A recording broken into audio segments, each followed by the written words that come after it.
Ngayong umaga, isang pagtitipon ang ipinatawag ni Tatay Carlos sa kanyang mga kasityo. Ngayon ay nag-ipon-ipon tayo dahil kausapin natin, mag-usap-usap tayo kung anong dapat gawin natin. Habang sila'y nagpupulong, paparating naman ang ibang espesyal na bisita na lulad ng ilang bangka. Hindi alam ng mga taga-sityo ang pakay ng mga dayo. Samantala, sina Paulo at Rosie naman ay tapos na rin ang pamamalagi sa isla at sinamantala nila ang pagkakataong iyon para makapagpasalamat sa pagtanggap sa kanila ng isla at mga residente nito. Kasi po, magpapaalam lang po kami. Aalis na kasi kami dito. Gusto kayo pasalamatan sa pagkisay namin dito. Mabait kayong lahat at nakilala din namin kayong lahat at sobrang masaya dito. Gustong-gusto namin dito. Babalik kami. Papasalamat din kami. Paabot kami pasalamat, ang puso pasalamat namin din sa iyo dahil sa ganito hindi kami alam na pupuntahan kami ninyo dito. Baka nandun kayo sa international na gawa, marami nang tinulungan nyo. Baka sa kami itumpok namin isa yung tutulungan nyo.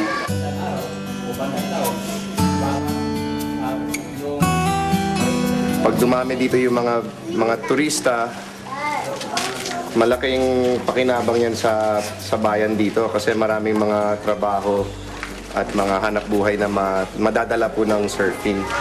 So maraming salamat po sa inyo, lalo na kay Wawa kasi pinatira kami sa bahay niya, pinakain kami. Napakabait niyo po. Salamat talaga. Ito. Ito yung mga barkada ko dito, yung mga ito. Magaling na sila mag-surf kumpara sa napanood ko sa video. Salamat. Maraming salamat. O ayan, kung pwede sumama kayo lahat. Meron kaming konting surprise para sa Ayoke Island, sa mga tao dito sa Ayoke. Doon tayo sa Bye-Bye. Malapit. Kuyog lang. Tara.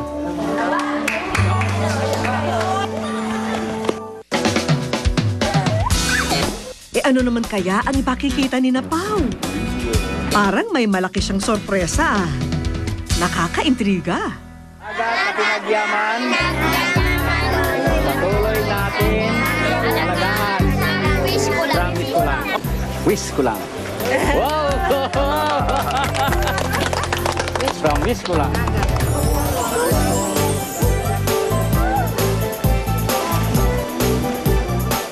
Walang sinayang na oras sina Paulo at Rosie kaya kasama ang buong komunidad, nagtulong-tulong na silang buhati ng aming mga dalang regalo. Mapabata, matanda, excited sa pag-aayos ng mga bagong gamit at libro para sa kanilang eskwelahan.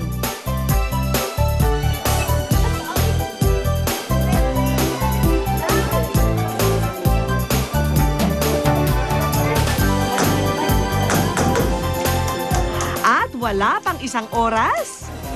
Okay, mga kids. Ito na yung Ayoke Island Elementary School.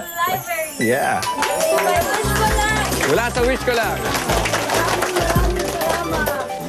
Tay, ano masasabi nyo sa mga bagong galing sa wish ko lang, mga bagong gamit? Ay natural, ay nasasaya ko, naligayahan ako dahil hindi lang sa mga bata, pati yung mga magulang namin ay hiram yan, nagbabasa dito, papunta dito sa library na ito, na binigay ng eskwelahan. Papunta yung mga nanay namin na hindi nagkatrabaho, pwede rin nakatulong ito kung ano sila, ma-aware sila ng mga books nito. Binigay ng eskwelahan. Ang libro talaga namin sira-sira, punit-punit. Tapos sa grade 2, dalawa lang ang aklat namin, sira pa. So ang pupils namin is 16. Ang grade 2 is, ang book dyan ay 1:16 kasi dalawa lang, isa sa teacher. Tapos yung mga bigay nyo ngayon talagang malaki talaga ang maitulong.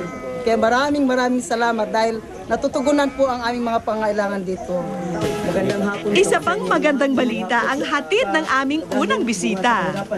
Para sa out-of-school youths, tuwing araw ng Sabado at sa Kalinggo, kasi wala kaming community learning center. Balak po namin na magtayo dito ng community learning center intended for that purpose para sa mga out-of-school youths and adults na tinutulungan namin para makapagpatuloy sa pag-aaral.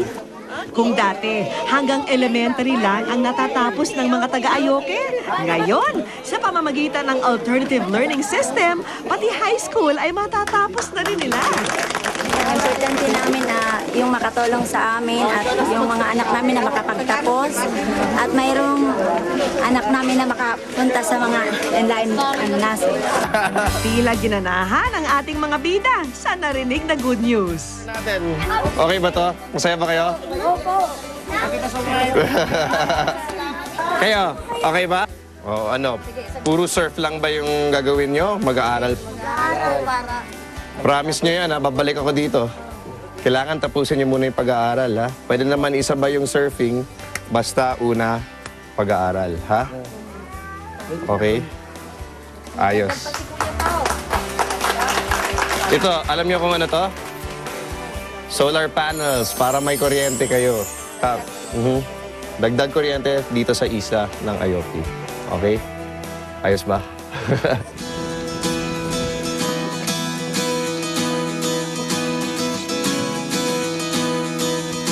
Sa aming pamamalagi sa isla, kasama ang biyaherong sina Paulo at Rosie, naging saksi kami sa mga likas na yamang ipinagkaloob ng may kapal sa mga taga-Ayoke.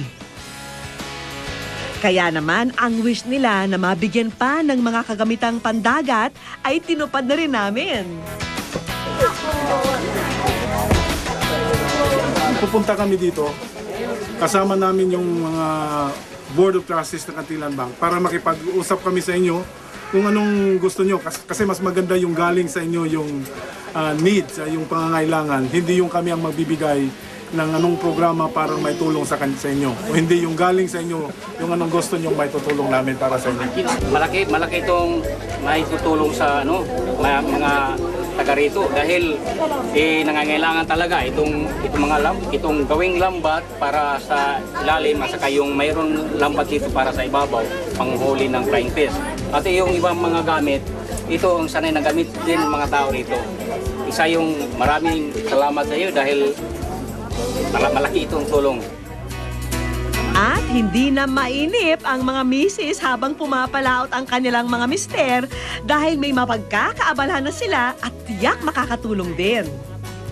Sa ngalan po ng SFIS Philippines, binibigay po itong mga seeds, iba't ibang klase ng seeds gaya ng ampalaya, okra, kalabasa, pipino na mas makadagdag po ng kabuhayan lalo na sa mga asawa. Kasi pwede po natin itong itanim kahit sa cellophane, lagyan ng lupa. So pwede na siyang pangdagdag, at least kung wala tayong mabiling ulam, meron po tayong uunamin na galing po sa ating mga tanim. So pangdagdag kabuhayan na diretso sa kusina. Yung pang tawag doon is garden to kitchen. Ito, okra, matatanim mo to? Hindi nyo iiwan sa bukid yan, ha?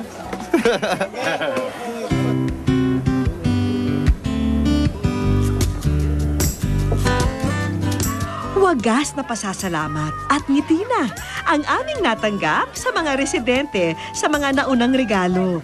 Pero tiyak, lalo silang magagalak sa aming susunod na sorpresa. Wish ko Sa aming pagbabalik, hindi pa nagtatapos ang aming mga sorpresa para sa mga taga-Ayoke. Kunin mo lahat ng